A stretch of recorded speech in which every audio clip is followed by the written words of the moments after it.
ನನ್ನ ಹೆಸರು ವೀಣಾ, ತಂದೆ ಹನುಮಂತರಾಯ. ಬಾಲಕಿಯರ ಸರ್ಕಾರಿ ಪದವಿ ಪೂರ್ವ ಕಾಲೇಜು ಪ್ರೌಢಶಾಲಾ ವಿಭಾಗ ಸುರ್ಪುರ್ನಲ್ಲಿ 9ನೇ ತರಗತಿ ವಿದ್ಯಾಭ್ಯಾಸ ಮಾಡುತ್ತೇನೆ. ನಾನು ಈಗ ನೈಜ ದ್ರಾವಣದ ಕುರಿತು ಪ್ರಯೋಗವನ್ನು ಮಾಡಿ ತೋರಿಸುತ್ತೇನೆ. ಮೊದಲಿಗೆ ನೈಜ ದ್ರಾವಣ ಎಂದರೆ ದ್ರಾವಕದಲ್ಲಿ ದ್ರಾವ್ಯವು ಸಂಪೂರ್ಣವಾಗಿ ವಿಲೀನವಾಗುವುದನ್ನು ನೈಜ ದ್ರಾವಣ ಎನ್ನುವರು. ಈಗ ಒಂದು ಬೀಕರ್ನಲ್ಲಿ ದ್ರಾವಕವನ್ನು ತೆಗೆದುಕೊಂಡಿದ್ದೇನೆ. ದ್ರವ್ಯವಾದ ಉಪ್ಪನ್ನು ದ್ರಾವಕದಲ್ಲಿ ವಿಲೀನಗೊಳಿಸುತ್ತೇನೆ.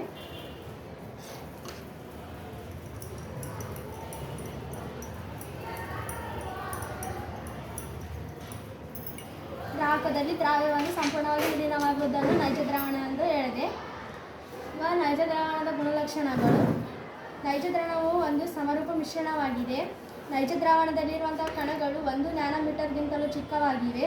ನೈಜ ದ್ರಾವಣದಲ್ಲಿರುವಂತಹ ಕಣಗಳು ಅತಿ ಚಿಕ್ಕವಾಗಿರುವುದರಿಂದ ಬೆಳಕಿನ ಚದರ ಕಂಡುಬರುವುದಿಲ್ಲ.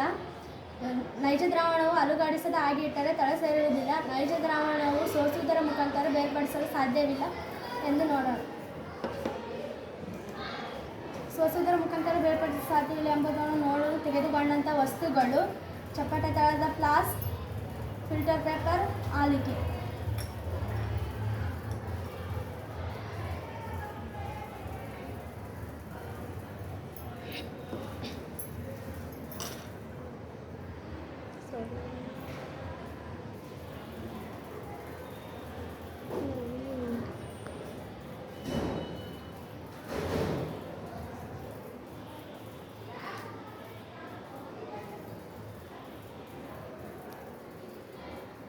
ನೈಜ ದ್ರಾವಣ ಸೋಸುವುದರ ಮುಖಾಂತರ ಬೇರ್ಪಡಿಸಲು ಸಾಧ್ಯವಿಲ್ಲ.